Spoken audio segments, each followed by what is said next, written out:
Hello and welcome to yet another special edition and broadcast of News9 Plus at Raisina Dialogue 2023. A lot of focus in the recently concluded G20 Foreign Ministers meeting has been on strengthening multilateralism. And today we are joined by a very special guest, the former president of the UNGA and the current Foreign Minister of Maldives, Abdulla Shahid. Thank you so much for joining us, sir. I want to begin by asking you about the focus on reformed multilateralism or strengthening multilateralism. At a time when Prime Minister Modi at the Bali summit said that this is not a time for war. This is a time for peace, this is a time for talks and perhaps sailing together. In the backdrop of the Russia-Ukraine conflict, how do you see as a very important political figure, not just in Maldives but globally, on India's vision of taking a very neutral stand within this conflict and pushing for talks and diplomatic ties instead of choosing one bloc over the other? Well, India's chairmanship of G20 is being hailed around the world because Prime Minister Modi's vision for the G20 is inclusivity. That is one earth, one family, one future. Now, the rest of the world today does not feel left out of G20 meeting that is taking place here in Delhi. And that goes on to speak for the leadership of India internationally today on multilateralism. What India is talking about, multilateralism, is true because only together we will survive. We can't form ourselves into blocks and try to win this. Any war anywhere in the world is a loss for humanity. And that is why we should all put our energy to find a peaceful resolution to wars. Through the COVID pandemic, sir, we saw India playing a very pivotal role through the Vaccine Maitri program. Multiple countries got the benefit of the same. Do you think, and you've been the UNGA president as well, how important a role does New Delhi play, which is being termed now as the leader of the global south as well, in the new international order?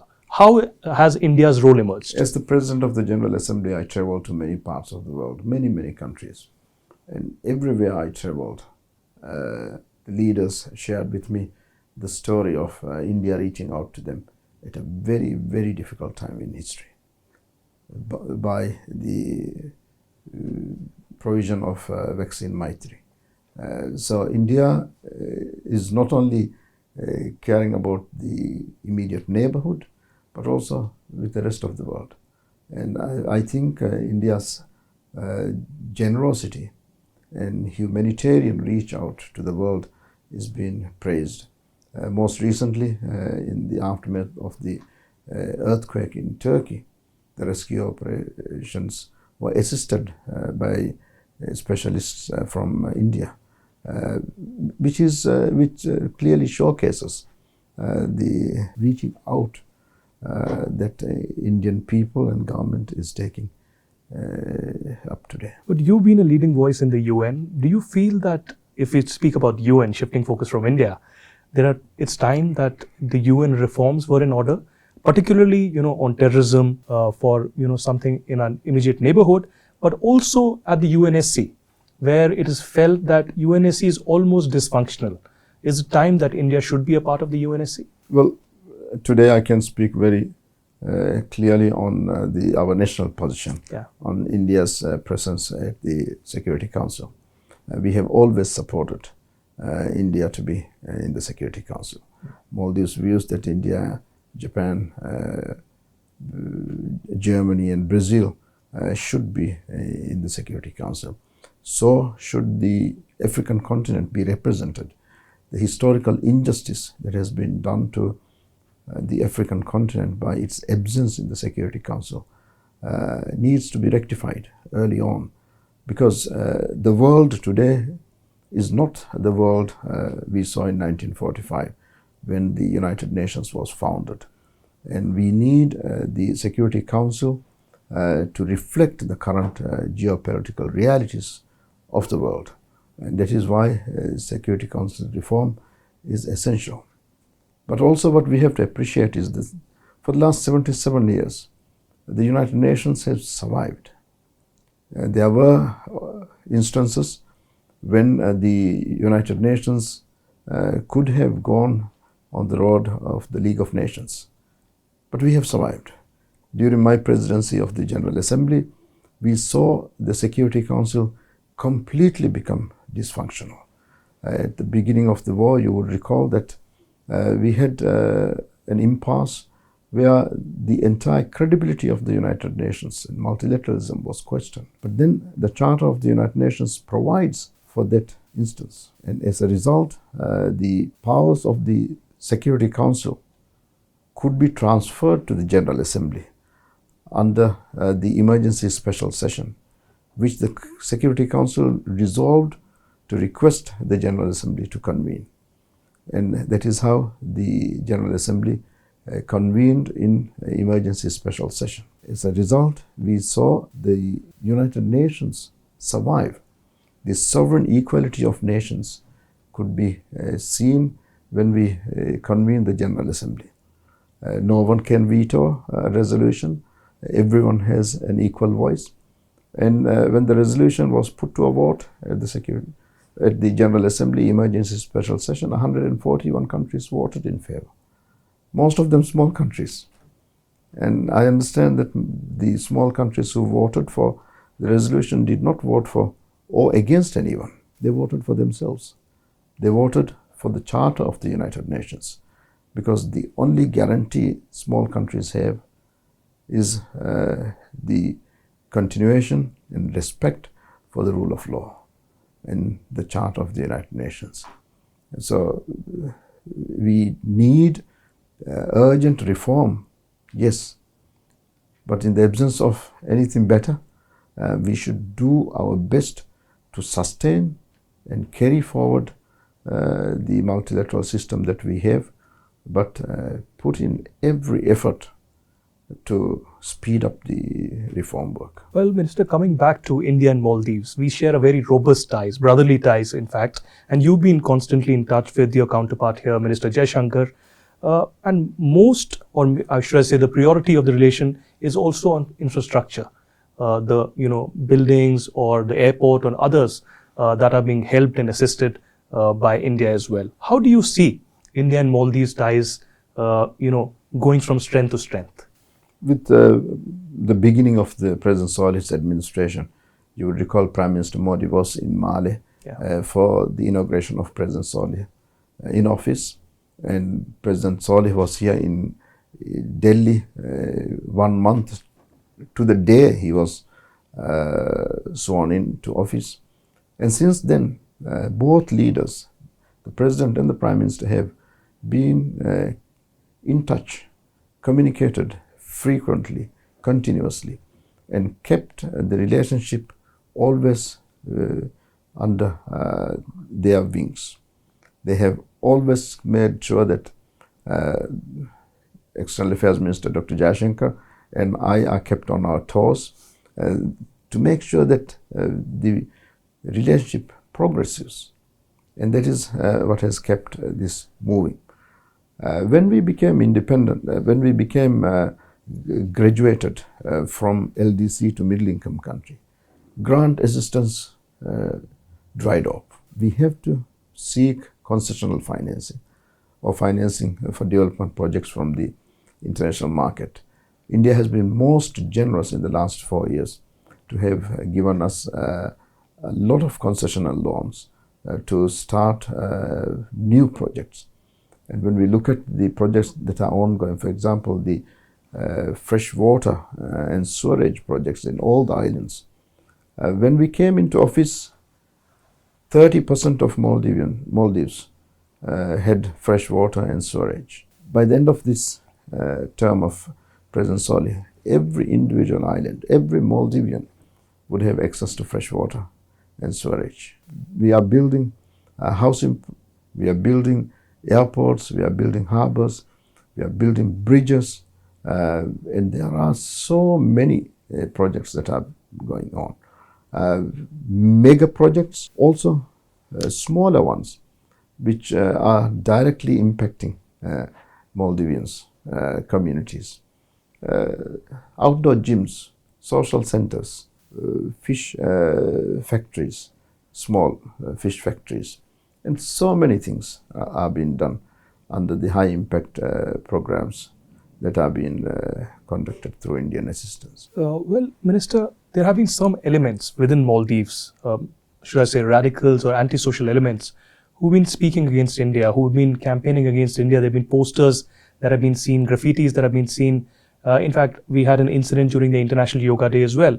And apart from India, they've been attacking you and your association with India as well.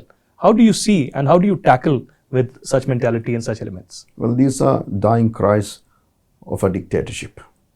When the dictatorship is dying, they would not be able to come out with solid policies. Look at the opposition. They have no solid economic policy, no social policy, no development policy, no foreign policy. They have a policy on one, and that is hatred. All they are trying to do is create fear and hatred. And yes, this is a fringe group of people. The average Maldivian understands this. Maldivians are much, much more intelligent than to fall for this cheap stunts of the dictatorship. Minister, we've seen Maldives for years together has emerged one of the focus areas of tourism all across the globe. But in the post-pandemic era, in the pandemic, of course, things have completely changed. In the post-pandemic era, how are you witnessing tourism today? And what do you want to say to perhaps Indians or, the global audience which is watching you today about tourism in Maldives or coming to Maldives? During the pandemic, the entire world closed their borders. We closed our borders, and overnight we became a no-income country. We kept our borders closed for 3 months, and we reopened. We were able to reopen because we were able to establish a bubble travel arrangement with India. We are very grateful for that arrangement, because a year when everywhere else it was closed, Maldives remained open. We received 500,000 tourists during 2020. If we had kept ourselves closed, we would have had no income for the entire year. Since then, Indian market has been our number one source market for consecutive years. Even last year, India was our number one source market. Indians are coming in great numbers. My message for the Indian travelers, thank you. Thank you for coming. Please come back. Maldives has the exquisite beauty that you would not see anywhere in the world. And Maldives is open. For the rest of the world, come back. We were able to, in tourism, meet the 2019 figures, pre-pandemic figures last year. So the horizon looks very bright and very promising. Tourism is back. Well, from a good horizon to a good multilateral again, I will come back to G20. India has taken over the presidency of G20, and we had the conclusion of the foreign affairs meet at the G20 level. Even though there wasn't a consensus on Ukraine, there were perhaps some shouting matches that happened. How do you see this presidency of India? There are 6 to 8 months that are still left, and several events and side events as well. How do you see India's role emerging at the G20 platform? As I said earlier, I see India's role, India's chairmanship, as a chairmanship of inclusivity. It is not letting the rest of the world be forgotten. It is letting the rest of the world be part of this process. By choosing the theme, the Prime Minister has chosen One Earth, One Family, One Future. Speaks for itself. And that is how India has always been. India has reached out, India has embraced the rest of us, the South. We are delighted by India's leadership. One question that I have to be a devil's advocate and ask you is about China. And, the debt crisis that Sri Lanka has been in, and we saw the economic crisis that happened in Sri Lanka. We've been seeing the kind of economic crisis that's been happening in Pakistan, both in India's neighborhood. Now, Maldives also owes perhaps millions of dollars to the Chinese. How do you plan to work on that at a time when, in the backdrop of what we saw in Sri Lanka as well as in Pakistan? Except during COVID pandemic, we had no issue of paying our debt. Right. Not only to China, but also to all our debtors. During the pandemic, we were very happy that the G7 and the G20 came up with an arrangement whereby we were able to have the debt service suspension initiative. We will honor our debtors. We will be paying back. Economy looks good. It's prospering. Of course, with challenges for small island countries, not only to the Maldives but also to around the world, the small island countries and the least developed countries, the LDCs, they face and the consequences of conflict anywhere in the world much more severe and much more longer. And that is where we would like our friends to be more considerate. One final question, Minister, is about you and about the politics in Maldives. In the forthcoming elections that will happen, would we see you come back, perhaps in a larger role? And secondly, you did say that these are the last remaining cries of a dictatorship. In the last 2 decades, we've significantly seen twists and turns in Maldives politics, dictatorship and democracy. Where do you think Maldives is leading in months and years from now? I'm confident that we are leading ourselves to consolidation of democracy, good governance and promotion of human rights.